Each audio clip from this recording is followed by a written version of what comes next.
Bonjour les amis, on est en train de régler l'autofocus. Voilà, l'autofocus est réglé. Alors cette semaine, je vais apparaître, me voilà. Coucou, bienvenue, il est dimanche soir, il est 19 h passé, je suis un petit peu en retard. Bienvenue dans ce nouveau JT du grenier.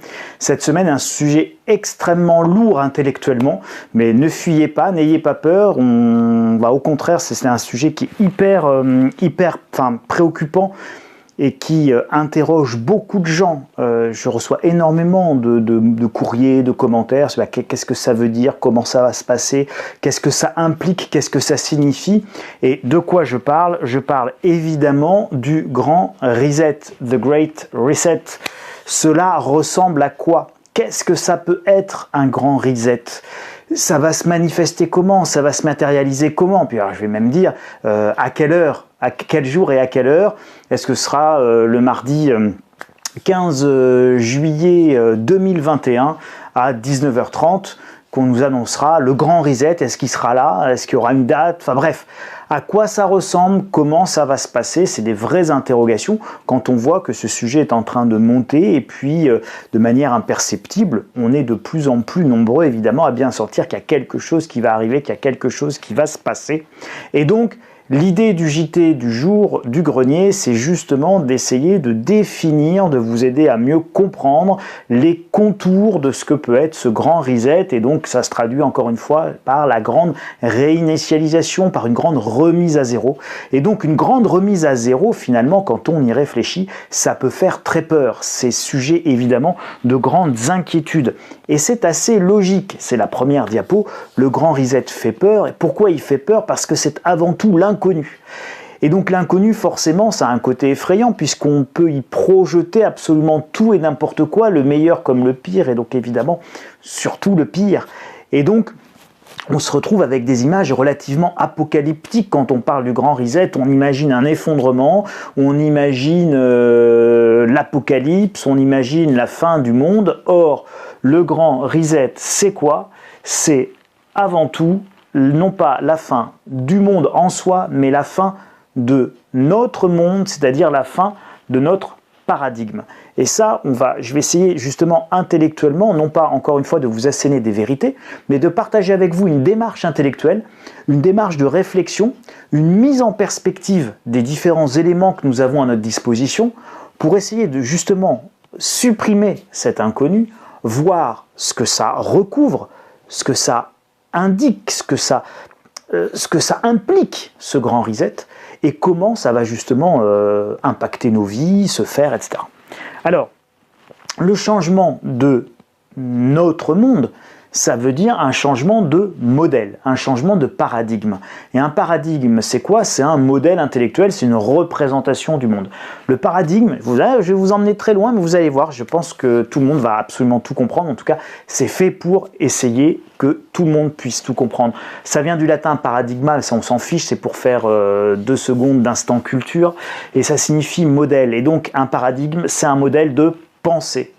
Et il y a un philosophe américain qui a beaucoup travaillé sur la notion de rupture de modèle, de rupture de paradigme, qui est Thomas Samuel Kuhn, ou Kuhn, je ne sais pas comment vous souhaitez le prononcer, en fait on s'en fiche un peu, ça ne changera rien à l'histoire. Et lui, il a travaillé là-dessus, sur ces histoires de paradigmes et des modèles, représentation du monde, sur l'aspect scientifique. Et il dit, grande philosophie, dit, on a une rupture scientifique et les évolutions scientifiques en fait ne sont pas linéaires, ce sont des ruptures. Et tout d'un coup, on avance dans un modèle de pensée, dans un modèle théorique, et puis tout d'un coup on se rend compte que le modèle il tient plus, à ce moment-là il s'effondre et il y a une rupture.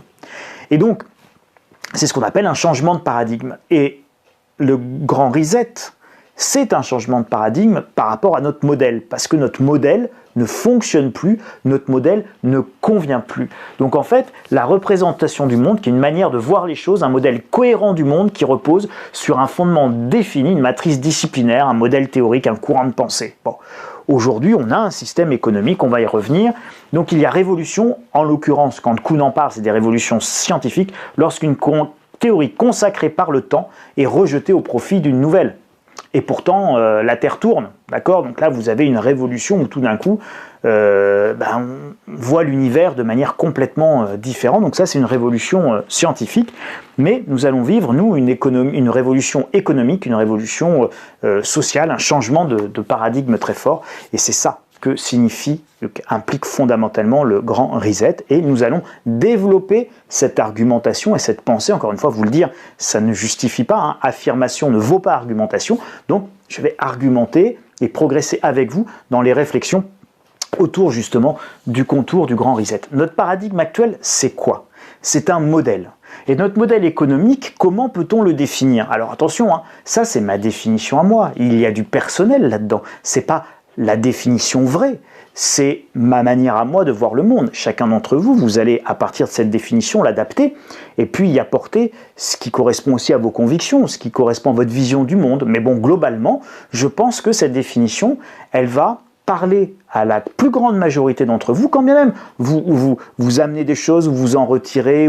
Je pense qu'on peut à peu près résumer notre modèle par le totalitarisme marchand mondialisé. Pourquoi le totalitarisme marchand? Parce qu'aujourd'hui, vous avez des multinationales qui dépassent le pouvoir des États et qui n'ont jamais été élus, et donc qui dépassent la démocratie et qui sont plus fortes que la démocratie et donc que la volonté populaire.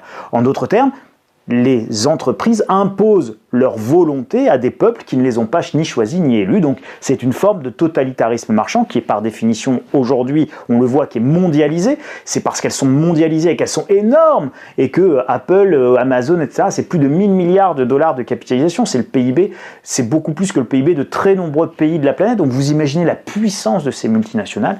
Donc elles tirent cette puissance de la mondialisation.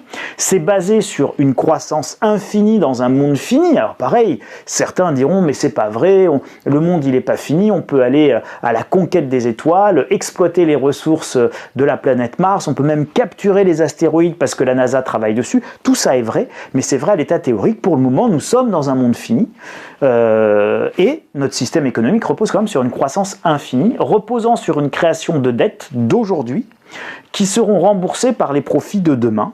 Et globalement, la répartition des richesses s'y fait par les salaires, les dividendes et les aides via une notion de redistribution dont on peut déplorer qu'elle soit trop importante ou pas assez importante, peu importe, mais vous êtes bien d'accord avec moi, on répartit la richesse créée par évidemment les salaires, les dividendes, pour critiquer les stock options, les machins, on va dire les dividendes, ça englobe tout ce qu'on va appeler le revenu du capital, et les aides qui est la redistribution. Alors ceux qui sont pour diront qu'il n'y en a pas assez, les autres, ceux qui sont contre, diront c'est de l'assistanat, c'est horrible, c'est affreux, peu importe. C'est les trois façons dans le système actuel, dans notre modèle, dans notre paradigme de répartir la richesse. Et le modèle actuel pose la question évidemment des limites de la croissance et donc il pose la question de sa propre soutenabilité dans le temps. Et le grand reset vous renvoie à cette question fondamentale qui est la soutenabilité de notre modèle actuel, de notre paradigme actuel. Il y a grand reset parce qu'en fait, il y a problème dans notre modèle et dans notre paradigme. Alors essayons de voir les problèmes que nous avons. Avant de détailler les problèmes que nous avons, je voulais faire un petit retour sur le rapport Meadows. C'est pas nouveau que notre système économique a des problèmes. Ça date de 1972. 4 jeunes scientifiques. Donc le plus connu c'est Meadows, puisque il donnera son nom au rapport Meadows, et il rédige, ils sont au MIT, et il rédige un bouquin qui s'appelle The Limits to Growth, c'est-à-dire les limites de la croissance. Et donc ils disent qu'en gros, leur recherche établit que les conséquences dramatiques sur le plan écologique d'une croissance économique et démographique exponentielle dans un monde fini, et donc il pose dès 1972 le problème de la croissance infinie dans un monde fini. C'est un vrai sujet. C'est un vrai sujet, qu'on soit écologiste, pas écologiste, qu'on les critique, et je ne me prive pas de critiquer certaines pensées écologistes qui me semblent totalement absurdes, parce que l'homme n'est pas un ennemi et l'homme ne doit pas être vu comme le mal, mais évidemment, ça veut dire ça ne veut pas dire non plus qu'on ne doit pas s'occuper de la planète. Donc voilà, donc ça c'est... Mais bon, on doit pouvoir critiquer l'écologie. L'écologie ne doit surtout pas devenir une religion. Hein, ça doit rester évidemment une préoccupation majeure, ça doit rester au centre des réflexions de ceux qui dirigent, mais ça ne doit pas devenir une religion ou un dogme, parce qu'il n'y a pas plus dangereux que les dogmes, les religions, et ça finit toujours par des fascismes, quand on veut l'imposer aux autres et quand ce n'est pas accueilli de manière volontaire. Pourquoi notre modèle serait rejeté au profit d'un autre? Et donc ça, c'est la question qu'il faut se poser avant même de comprendre pourquoi le grand reset va arriver. Il faut comprendre qu'on est basé sur un modèle et que ce modèle pourrait avoir des failles, et donc on doit comprendre quelles seraient les failles de ce modèle pour commencer à entrevoir ce qui pourrait potentiellement advenir. Et donc, il y a une triple nécessité. Il y a d'abord une nécessité sociale dans ce qui s'en vient, dans ce qui nous arrive dessus. Vous êtes d'accord avec moi, on remarque bien, on le sent tous de manière diffuse, et la crise du coronavirus évidemment n'y aide pas. On voit bien la difficulté de répartir la richesse via le salaire, via l'emploi. Il y a une triple pression, la pression de l'informatisation, la pression de la robotisation, la pression des délocalisations, qui évidemment pèse énormément sur la quantité d'emplois disponibles, et donc cette quantité d'emplois disponibles se raréfiant et allant de plus en plus se raréfier, nous allons obtenir un système qui va être de moins en moins inclusif. Le système, le modèle, parce qu'il progresse, parce que le capitalisme par nature et par essence sait faire toujours mieux avec toujours moins, et c'est la définition même de la productivité, faire toujours plus, faire toujours mieux avec toujours moins, et donc notamment moins d'hommes, moins d'efforts, mais c'est la définition du capitalisme, enfin une des définitions du capitalisme, en tout cas de la productivité dans le capitalisme, mais c'est aussi une recherche humaine depuis la nuit des temps. C'est-à-dire que philosophiquement, depuis la nuit des temps, depuis que l'homme est homme, depuis toutes nos inventions ont visé à nous faciliter la tâche. Hein. Rappelez-vous Adam et Ève, on se fait botter les fesses par le grand tout-puissant, il nous envoie sur Terre parce qu'on n'a pas été sage, machin, l'arbre de la connaissance, la pomme, machin, tout ça. Et donc on arrive sur Terre et là, boum, patatras, nous avons quitté le paradis, le jardin d'Éden, et nous sommes obligés de travailler et de gagner notre pitance. Et donc c'est le dur labeur, c'est le travail, du latin torture, le tribulare, je crois, de torture pour le travail. Donc, c'est dur. Et donc, toutes les inventions humaines visent à se faciliter la tâche, de la roue au palan, passant par la grue, la machine à vapeur, l'informatique, les robots, tout est fait pour que finalement, au bout du compte, au bout de l'histoire, nous, les hommes, n'ayons plus à travailler. Mais tout notre modèle est basé sur le travail.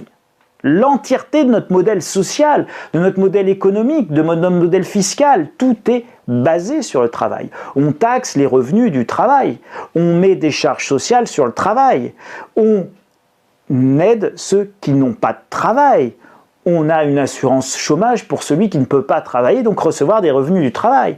Et donc tout passe par le travail. Si nous avons un problème avec le travail, nous avons évidemment un immense problème d'inclusion sociale. Et donc on a une véritable nécessité sociale pour ceux qui ont une vision à 30, 40 ou 50 ans, on a une évidente nécessité sociale de changer notre modèle parce que dans le monde qui vient, dans un monde de 5G où on va déployer l'intelligence artificielle, et je prends juste ici l'exemple des voitures autonomes, des camions autonomes, des routiers autonomes, fini vos vaches cochons, c'est-à-dire conducteurs Uber, conducteurs de camions, conducteurs et chauffeurs de la RATP, machinistes. De la même manière qu'on a supprimé le poinçonneur des lilas, demain on supprimera le machiniste de la RATP qui conduit aujourd'hui le bus parce que le bus se conduira tout seul. De même que le chauffeur Uber se conduira tout seul et sans plus de chauffeur Uber. Et donc qu'est-ce qu'on va faire de tous ces gens-là? Qu'est-ce qu'on va faire de tous nos concitoyens, de tous nos compatriotes qui aujourd'hui occupent des postes qui sont indispensables au fonctionnement de la société et qui, étant indispensable au fonctionnement de la société, permet une redistribution de la richesse créée et donc, via leur activité, ils perçoivent un salaire qui leur permet effectivement de percevoir une partie de la richesse créée de manière collective. C'est ainsi que marche le système. Et donc, si vous ne pouvez plus avoir cette répartition via le salaire, que va-t-il se passer ? Donc dit autrement, notre modèle de répartition des richesses est totalement dépassé et dans un monde de robotisation, d'informatisation, de délocalisation et désormais d'intelligence artificielle qui arrive à grands pas, l'homme salarié qui touche un salaire est obsolète et donc le salaire ne peut plus être un mode de répartition des richesses permettant l'inclusion de l'immense majorité des gens dans le système, dans le paradigme, dans le modèle. Donc c'est une véritable nécessité, mais ce n'est pas la seule.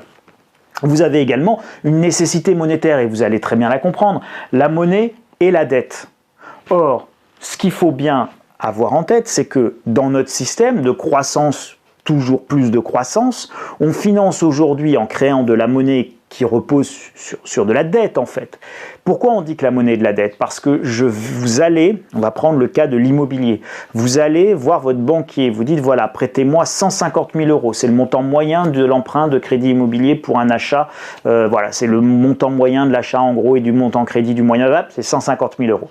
Donc vous me prêtez 150 000 euros, vous me donnez tout de suite 150 000 euros, ces 150 000 euros ils n'existent pas, c'est la banque centrale qui va les créer. Donc la banque commerciale va voir la banque centrale, dit je dois me refinancer parce que j'ai Bibi Lapointe là, il a besoin de 150 000 euros pour acheter son petit appartement ou sa maisonnette.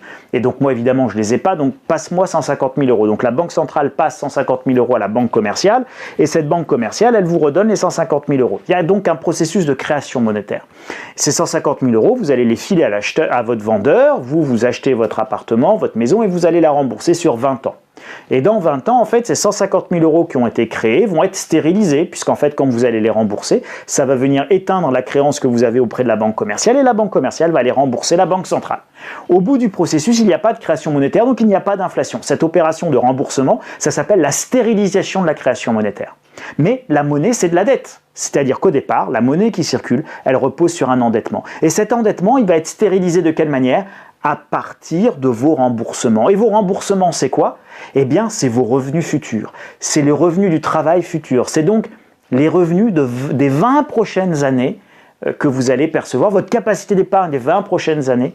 Et ça, c'est lié aux revenus du travail que vous allez percevoir. Mais si vous n'avez pas de revenus du travail, parce qu'il n'y a plus de croissance, que se passe-t-il? Vous ne pouvez plus rembourser les dettes. Si vous ne pouvez plus rembourser les dettes, vous ne pouvez plus avoir de circulation. Vous avez un problème monétaire. Voilà, on va simplifier, vous avez un problème monétaire. Et donc, s'il n'y a plus de croissance, plus personne n'aura de revenus futurs. Et donc, s'il n'y a plus de revenus futurs, en réalité, nous sommes en faillite généralisée puisque plus personne ne sera capable de rembourser les monceaux de dettes que nous avons accumulés en raison des promesses de croissance future. Donc on a un vrai problème, évidemment, d'endettement. Sans croissance économique absolue, la création de richesse devient insuffisante pour rembourser les dettes accumulées. Et donc, c'est la faillite. Alors aujourd'hui, on n'est pas en faillite. On est en train de mesurer, de se rendre compte, et c'est évidemment le deuxième impératif, qu'il y a une nécessité de croissance qui est telle pour maintenir le système monétaire, notre modèle de création monétaire. Ce modèle-là, il est plus compatible ou il n'est pas compatible avec un ralentissement de la croissance. La croissance doit censée être supérieure. Or, la croissance infinie dans un monde fini ne semble plus possible. Donc, c'est évidemment le deuxième facteur, la deuxième nécessité très forte pour aller vers un grand reset. Mais évidemment, ce n'est pas la seule.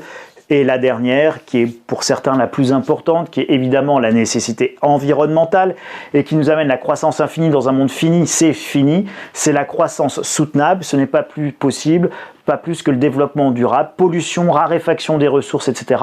En 1972, le rapport Meadows disait que la problématique centrale du livre, c'était comment éviter le dépassement, justement, comment ne pas atteindre cette limite à la croissance qui était la raréfaction des ressources naturelles.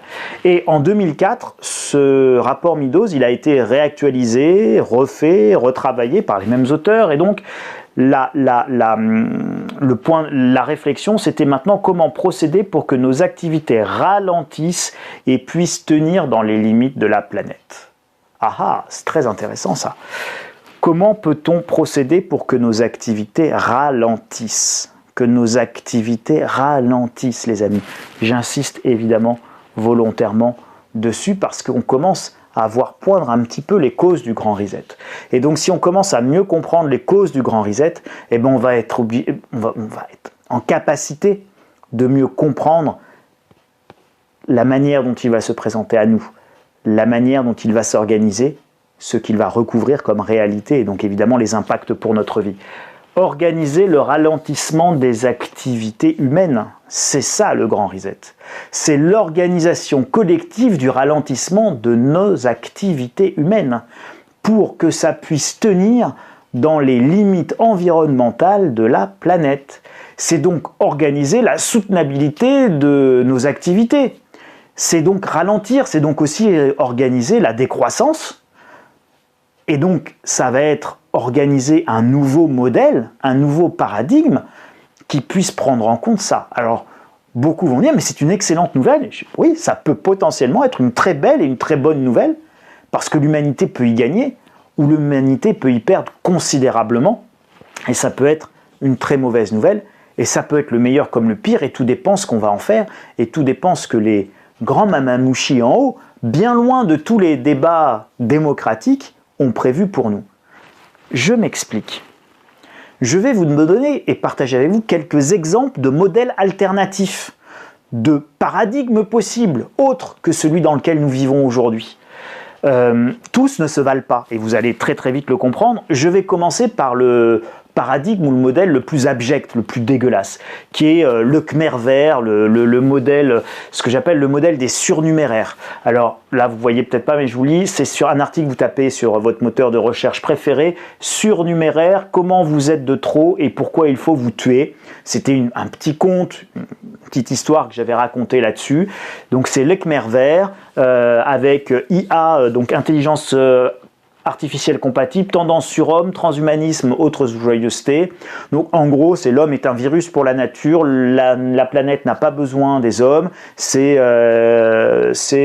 maintenir l'humanité à moins de 500 millions d'habitants et de personnes. Donc en gros, on va piquer tout le monde, hein, on est 8 milliards, donc on va piquer 7 milliards 500 millions de personnes, on va garder les 500 millions les plus intelligents. Alors là, il n'y aura pas de racisme là-dedans, hein, c'est-à-dire noir, blanc, jaune, vert, rouge. Bon, on gardera que les plus intelligents, donc mort aux cons, mais au sens premier du terme, hein, c'est vraiment mort aux cons, et donc on va être 7 milliards 500 millions de cons à mourir, et puis il y aura 500 millions de surhommes qui pourront avoir la vie éternelle, etc. etc. Donc ça, tout ça, c'est de l'écologie punitive avec ce que j'appelle les camps de redressement naturel, hein, donc on vous apprend à aimer l'écologie de force, hein, puis si vous les aimez pas de force, et ben les camps, hein, les Khmers rouges, ils ont terminé dans des camps de redressement idéologique et puis tout le monde y mourait. Et ben le Khmer vert, c'est la même chose, simplement que l'idéologie, évidemment, c'est que l'homme est de trop, l'homme est un virus, L'homme nuit à la nature, nuit aux animaux, donc en fait on doit tuer l'homme pour sauver la nature et non pas chercher une manière de faire coexister les deux de manière harmonieuse,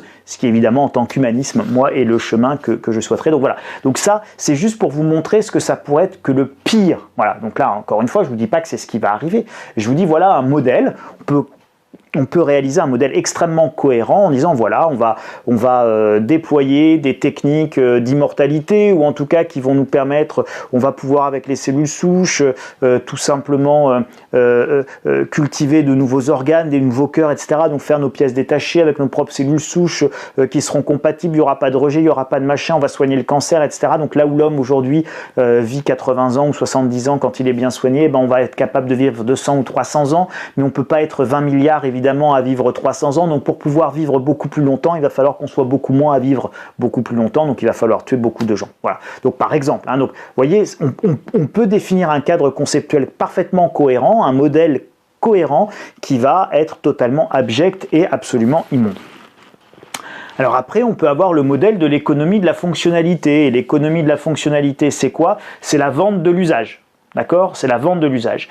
L'échange économique ne repose plus sur le transfert de propriété des biens, qui reste la propriété du producteur, tout au long de son cycle de vie, mais sur le consentement des usagers à payer une valeur d'usage.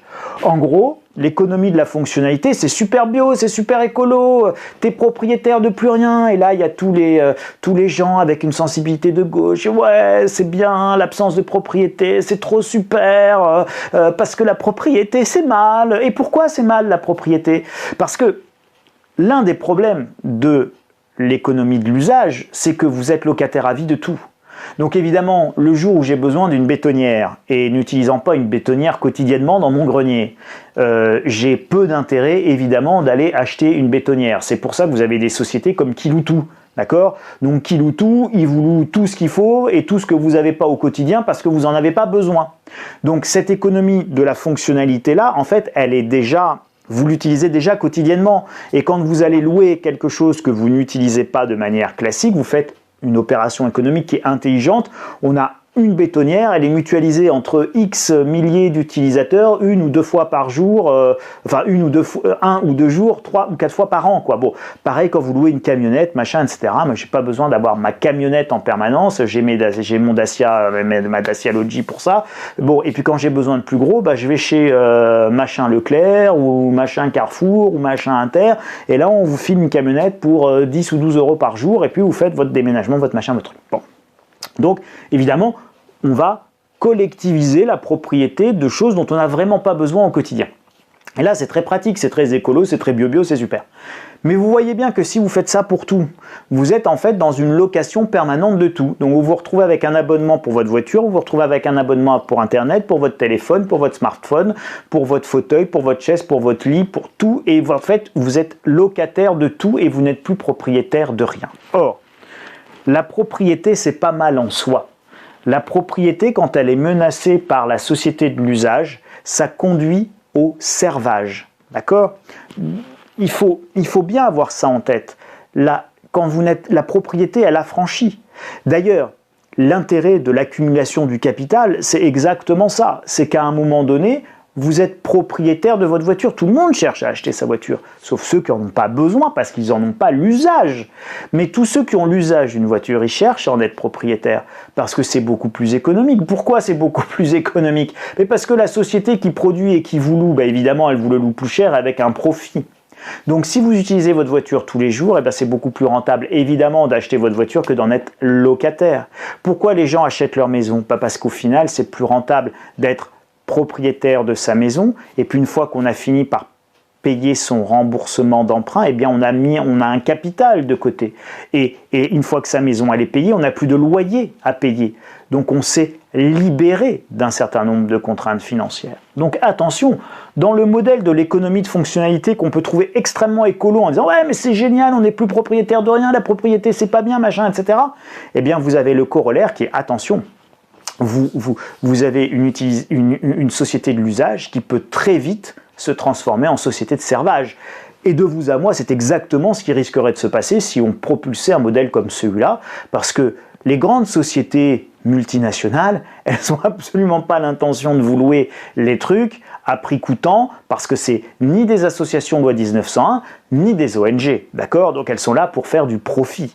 Alors, si la société de l'usage, c'est une société qui fait du profit, eh bien elle se terminera inéluctablement par une société de servage et de mise en esclavage, et où vous paierez à vie, tous les jours, vous vous lèverez en disant comment je vais payer mes loyers, mes abonnements obligatoires, alors mon abonnement à la flotte, mon loyer, à tout sera si on va dans le plus loin, mais tout sera sous forme de location, mais pour la bonne cause. C'est pour la soutenabilité de l'environnement. Et puis, évidemment, un autre exemple que je voulais vous prendre, vous avez par exemple le modèle de l'économie circulaire. L'économie circulaire, c'est tout à fait tout aussi soutenable, je dirais même plus, que l'économie de fonctionnalité et d'usage. Parce que l'économie circulaire, c'est un système économique dont l'objectif est de produire des biens et des services de manière durable en limitant la consommation et les gaspillages de ressources, ainsi que la production des déchets. C'est-à-dire, pour faire basique, l'économie circulaire, c'est éco-concevoir l'ensemble de tout ce qu'on va produire, de tout ce qu'on va consommer. Et donc, cet écran, il doit être conçu dès le départ pour pouvoir avoir une dalle qui se change facilement, pour pas avoir à tout jeter, pour pouvoir peut-être insérer d'autres types de connectiques qui n'existent pas aujourd'hui, avec d'autres prises qu'on pourra brancher. Il doit être démontable parfaitement pour pouvoir être réparable à n'importe quel moment. Et donc, on doit l'éco-concevoir pour qu'il puisse durer non pas 2, 3, 4 ans, mais peut-être 20 ou 30 ans. Et donc dans 20 ou 30 ans, peut-être que l'image sortira du truc parce qu'on aura des hologrammes et des machins, mais l'écran là autour et la matière plastique qui contiendra tout ça sera la même. Et donc c'est ça l'économie circulaire. Mais je reste propriétaire. Dans l'économie circulaire, on répare, on éco-conçoit.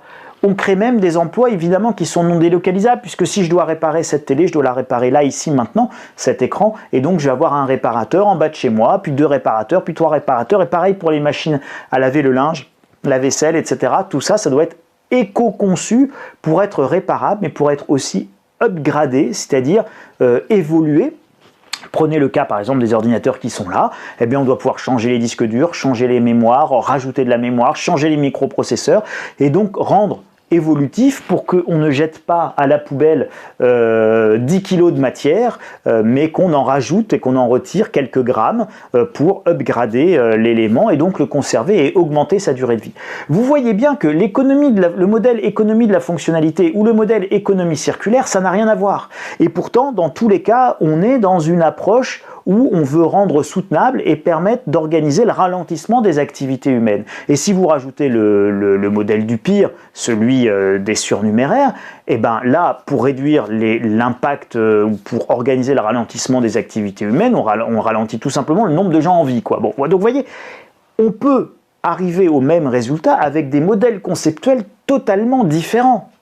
Et donc, ça pose un vrai sujet qui va être politique, on va y revenir. Oui, donc là je vous disais juste sur cette diapo, dans un modèle d'économie circulaire, n'oubliez pas, il y a toujours la notion de propriété, c'était par opposition à la notion du modèle d'économie de fonctionnalité. Le grand reset, c'est donc un sujet politique. D'accord ? C'est politique, c'est un sujet profondément politique, c'est un sujet qui concerne chacun, c'est un sujet qui relève du débat démocratique, et c'est un sujet qui implique évidemment un choix de modèle, donc un choix de société. D'accord ? Donc aujourd'hui, le grand reset, il devrait être débattu sur la place publique par l'ensemble des partis politiques, par l'ensemble des associations, par l'ensemble des youtubeurs et de tous ceux qui s'intéressent, des citoyens et de tous ceux qui s'intéressent à la vie de la cité et donc de notre pays, de notre collectivité humaine. Quel modèle de société veut-on ? Et donc, aujourd'hui, on vous propose une convention citoyenne qui accouche de « on va limiter la vitesse à 110 km/h sur les autoroutes ». Waouh, génial. Donc, vous voyez bien que le sujet, c'est pas du tout la vitesse de 110 km/h sur les autoroutes. On s'en contrefout, en fait. C'est juste pas le sujet. Le sujet, c'est est-ce qu'on doit tuer 7 milliards 500 millions de personnes et comment on les choisit ? C'est est-ce qu'on doit avoir un modèle de l'économie de la fonctionnalité et donc supprimer la notion de propriété avec les risques, par exemple, de devenir prisonniers, esclaves de nos loyers ? Vous voyez, ou est-ce qu'on va vers une économie circulaire ? Donc vous voyez très bien que quand je vous pose le débat comme ça, j'oriente par rapport à ce que moi je pense, mais ce que je pense n'est pas forcément la vérité, encore une fois, d'accord ? Mais c'est ma conviction, c'est mon sens humaniste. Moi je ne suis pas pour qu'on tue 7,5 milliards de personnes, je ne suis pas pour qu'on supprime la propriété, parce qu'en fait je pense que c'est un immense danger et que on cherche tous à devenir propriétaires pour tous fuir la misère, et qu'à partir du moment où en fait on ne peut plus avoir accès à la propriété, eh bien on est dépendant et on vit tous ce que vivent les pauvres. C'est-à-dire qu'aujourd'hui quelqu'un de pauvre est quelqu'un qui est propriétaire de rien et qui doit tout payer beaucoup plus cher. Quelqu'un de pauvre est quelqu'un qui n'est propriétaire de rien et qui doit tout payer beaucoup plus cher. Comme le pauvre il n'a pas accès à un bon forfait téléphonique, eh bien il se retrouvait avec les cartes prépayées qui lui coûtaient une fortune. Parce que le pauvre, il ne pouvait pas avoir un compte en banque avec un RIB et donc il ne pouvait pas avoir accès au forfait à 30 €. Donc il se retrouvait à payer 40 ou 50 ou 60 € par mois pour 30 minutes de communication avec des cartes à 10 minutes. Donc c'est ça la pauvreté. Quand on peut être propriétaire de rien, eh bien en fait là on expérimente la pauvreté. Un pauvre est jamais propriétaire de quoi que ce soit. Et sortir de la pauvreté, c'est devenir propriétaire. Et c'est pour ça qu'il y a beaucoup de gens qui veulent devenir propriétaires de leur maison. Propriétaire, c'est presque un statut social. Et pourquoi c'est presque un statut social ? Parce qu'en fait, ça vous propulse dans le camp des propriétaires. Et être propriétaire, c'est se désensibiliser à la pauvreté et au risque, évidemment. Donc, on détourne votre attention de l'essentiel. J'ai une poussière dans l'œil, c'est pas très agréable, excusez-moi, je suis navré, c'est les aléas du direct. Donc on détourne votre attention de l'essentiel. C'est ça hein, le débat des 110 km/h. Aujourd'hui, on doit parler du grand reset, sujet politique, on ne doit pas parler des 110 km/h. Si dans le cadre du modèle de société que l'on choisit, on considère collectivement qu'il faut ralentir au sens premier du terme, c'est-à-dire non pas ralentir nos activités humaines, mais aussi ça implique de ralentir notre vitesse sur l'autoroute, eh bien on décidera collectivement de ralentir notre vitesse sur l'autoroute. Et puis on décidera peut-être de ralentir aussi le montant des péages qu'on paye sur l'autoroute. Et puis on décidera peut-être de renationaliser les autoroutes parce que c'est peut-être un bien commun. Donc tout ça, ce sont des sujets et des questions qui relèvent du débat politique. Et le seul reproche qu'on puisse faire finalement, c'est qu'ils sont en train d'organiser le grand reset tout seul, sans nous. Or, c'est nous qui allons le vivre, le subir et en supporter les conséquences, et c'est à nous de donner notre avis. Alors, le grand reset, à quoi s'attendre? Alors, il faut comprendre les logiques du grand reset. C'est ce qu'on a essayé de faire aujourd'hui. Et donc, j'ai essayé de vous mettre en perspective que justement, le grand reset, c'était lié à un changement de modèle, de paradigme, parce que notre modèle n'était plus cohérent par rapport aux réalités. Et la réalité, c'est quoi? C'est qu'il faut organiser le ralentissement des activités humaines. Et le coronavirus, vous voyez, est un accélérateur du ralentissement des activités humaines. Et les mamamouchis ont pour habitude de dire, il ne faut jamais oublier de tirer profit d'une bonne crise. Et nous sommes exactement là-dedans avec cette histoire de coronavirus. Évidemment, on en profite pour ralentir les activités humaines. Quand vous avez Delphine Bateau qui vous explique qu'il va falloir qu'on ait notre quota carbone pour voyager, machin, etc. Et donc les voyages en avion, c'est terminé. Vous voyez bien qu'il y a là une organisation volontaire du ralentissement des activités humaines. Donc il faut comprendre quel est le mobile. Comprenons quel est le mobile. Et une fois qu'on aura compris quel est le mobile, et bien évidemment, on va comprendre les nouveaux paradigmes possibles et les dangers que chacun peut recéler. Et c'était dans les 3 modèles que je vous présentais. En fait, il y a beaucoup d'autres modèles. Et dans le dossier stratégie qui est consacré au grand reset, je vais vous donner beaucoup d'autres modèles possibles, de nouveaux paradigmes possibles, une liste de paradigmes possibles. Et chaque paradigme a ses propres dangers, ses propres défauts. Il faut après comprendre évidemment la logique temporelle du grand reset, c'est-à-dire quand.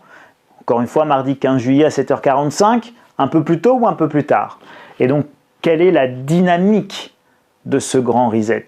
Est-ce que c'est une date brutale ou est-ce que c'est un mouvement ou est-ce que c'est quelque chose de beaucoup plus progressif? Bon. Et puis évidemment, on va définir les stratégies patrimoniales et d'anticipation qui vont vous permettre de mieux vous organiser à titre personnel, à titre professionnel, à titre patrimonial, à titre familial, par rapport aux grands changements qui arrivent, parce que ce grand reset, il est en route, il est en marche. Et en réalité, vous l'aurez compris, le grand reset, c'est pas une date et un jour, c'est pas un événement unique, c'est évidemment un processus progressif, et ce processus a déjà commencé.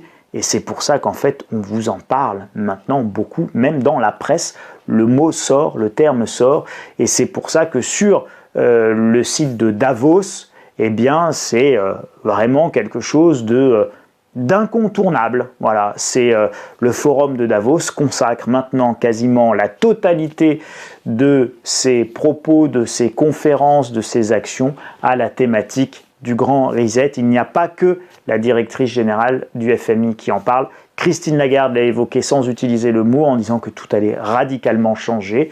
Donc, nous sommes sur ce grand reset, nous sommes sur cette grande réinitialisation, ça va façonner le monde, c'est passionnant et on va essayer de le comprendre ensemble. Ça, c'était la première partie, je vous en parlerai tout au long du mois de juillet. Et puis évidemment, pour ceux qui veulent aller plus loin, le grand reset, à quoi s'attendre, c'est le dossier stratégie du mois de juillet. Voilà les amis pour cette vidéo qui a été un petit peu longue, même très longue. N'oubliez pas de me mettre mon doigt, ma petite dose de doigt, de doigts de schtroumpf, des doigts bleus, les pouces en haut, faut activer la petite cloche, là il y a une petite cloche pour avoir les notifications quand il y a une nouvelle vidéo. Abonnez-vous sans modération à cette chaîne, évidemment. Partagez sans modération également. Pour la lettre stratégie, c'est directement sur le site Insolentiae/boutique. Et puis n'oubliez pas, évidemment, vous likez, vous aimez et vous pouvez vous abonner gratuitement à la lettre d'information, là aussi sur le site Insolentiae. Je vous souhaite une excellente semaine, je vous souhaite de très belles réflexions par rapport à tout ce que j'ai pu vous dire et partager avec vous. Voilà un petit peu comment je vois les choses se mettre en place pour le grand reset, mais on va avancer tranquillement tous ensemble tout au long de ce mois de juillet. Voilà, sur un sujet qui est fondamental. D'ici là, prenez bien soin de vous. N'oubliez pas de sortir avec vos masques parce que le coronavirus, c'est pas fini et la deuxième vague, elle arrive et elle sera là à peu près pour le 15 août. Comme je vous l'avais dit, les éléments en tout cas semblent pour le moment le confirmer, même si tout le monde n'en a pas encore conscience. À très bientôt les amis, prenez bien soin de vous, faites attention à vous, surtout bonne réflexion, bons échanges. N'hésitez pas évidemment à mettre plein de commentaires. Vos commentaires m'intéressent et même si je n'y réponds pas et que je ne participe pas au débat, je les lis avec une très grande attention. Merci, salut, au revoir les amis, à très bientôt.